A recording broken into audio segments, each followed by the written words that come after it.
पूरे 7 साल बाद हम जब क्रिकेट में वापस आया तो यार हमने सामने वाली टीम के कप्तान के पैरों में क्यों गिर गया और इससे माफी क्यों मांगना पड़ गया। और यार आज का मैच हम लोग पहले जीता हुआ मैच फिर हारने लगे, फिर जीतने लगे, फिर हारने लगे, ऐसा क्या ड्रामा हो गया। हमारा मैच कराची की बहुत बड़ी टीम जो कि फैमिली स्पोर्ट्स के नाम से बहुत ही मशहूर है, तो इनके साथ हमारा मैच था। तो हम सुबह सुबह नहा धो के ग्राउंड पहुंच गए और उसके बाद जब टॉस हुआ तो यार हमारा कप्तान नहा के नहीं आया हुआ था, तो हमारा को जो है वो फील्डिंग मिल गया, यानी फील्डिंग मिल गया। तो हमने जो है वो फिर फील्डिंग का जो है वो वीडियो नहीं बनाया। 150 रन का टारगेट हमारे लिए बहुत इजी था, क्योंकि यार हम लोगों ने फील्डिंग बॉलिंग बहुत अच्छी करी थी और आपके भाई ने 2 विकेट भी लिए थे और एक जॉन्टी रोज वाला कैच भी पकड़ लिया था। खैर हमारे लिए ये मैच बहुत ही इजी था। और हमारी बैटिंग जैसे स्टार्ट हुई तो हमारे तो वक्त और जज्बात एक साथ ही बदल गए। सामने वाली टीम का एक बॉलर तो यार जो कि बहुत ही कड़क आ रहा था और उसने हमारे बैट्समैन को पहली बॉल पे ऐसी डिलीवरी दी थी जिसमें बच्चा पैदा हो गया। अबे साले, जिसने पहली बॉल पे हमारे बैट्समैन की विकेट ले ली और यार हमारे तो होश ही उड़ गए। उसके बाद हमारे कप्तान और वाइस कप्तान क्रीज पर मौजूद थे, जिन्होंने बहुत ही ज्यादा जिम्मेदाराना खेल का पेश किया और उसके बाद उन्होंने तकरीबन 3 ओवर में हमारे 26 रन बना दिए। फिर भी यार हमारा जो है वो मैच हमारे कंट्रोल में नहीं था, पर यार होते होते 6 ओवर में हमारे तकरीबन 55 रन हो गए थे, जो कि बहुत ही खुशनसीबी वाली बात थी। छक्कों और चौकों की यहाँ पर बारिश तो हो रही थी, पर यार स्कोर बहुत ही ज्यादा कंट्रोल था। पर अचानक हमारे कप्तान केकड़े को पता नहीं क्या हो गया कि यार वो वापस आउट होकर आ गया और यहाँ पर वापस से खतरे की घंटी जो है वो दोबारा बजने लग गई। कप्तान के आउट होने के बाद जब दूसरा बैट्समैन गया, पता नहीं वो क्या हो गया, नहा के नहीं आया हुआ था। पर यार हमारे 4 ओवर में सिर्फ जो है वो 9 रन ही बन रहे थे। पर मैंने इनको बोला कि अल्लाह के बंदो ये T20 क्रिकेट है, यहाँ पर टेस्ट मैच नहीं चलेगा। पर यार यहाँ पर बहुत ही ज्यादा अफसोस का मकाम था, हम लोग जीता हुआ मैच हारने के करीब जा रहे थे। इन लोगों की ये बैटिंग देखकर मेरे को तो चक्कर आ गए। मैंने तो पहले पानी पिया, उसके बाद कप्तान ने मेरे को बोला कि बच्चा इनका काम नहीं है, तुम फौरन से पेड कर लो। पर जैसे ही मैंने पेड को हाथ लगाया तो यहाँ पर हमारा टीम का एक बैट्समैन था जो कि हम कचरा नाम से उसको बुलाता है, उसने अचानक जो है वो 1 ओवर में 4 छक्के मार दिए और यार हम लोग जो है वो पागल हो गए थे।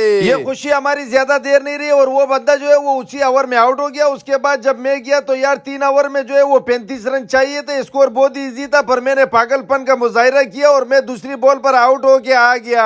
खैर ये जीता हुआ मैच तो हम लोग हार गए, पर यार आज मैं बहुत ही ज्यादा खुश था, मुझे मैच का कोई गम नहीं था। अल्लाह पाक दूसरा मैच जितवा देगा। पर आज साल बाद मेरी क्रिकेट में वापसी का मकसद यही था कि जो है वो सामने वाली टीम के जो कप्तान थे मोहसिन तलत भाई, आज 7 साल बाद मैंने उनसे माफी मांगी, क्योंकि आज 7 साल पहले मुझसे कोई गलती हो गई थी। पूरी टीम के सामने जब मैंने इनसे माफी मांगी तो इनका भी बड़ा दिल था और इन्होंने मुझे माफ कर दिया। बस अल्लाह करे कि हमारे भाईजान के दिल में आ जाए और हमारे को टीम में वापस बुला ले, ताकि हम दोनों टीमों में खेले। खुदा पामान।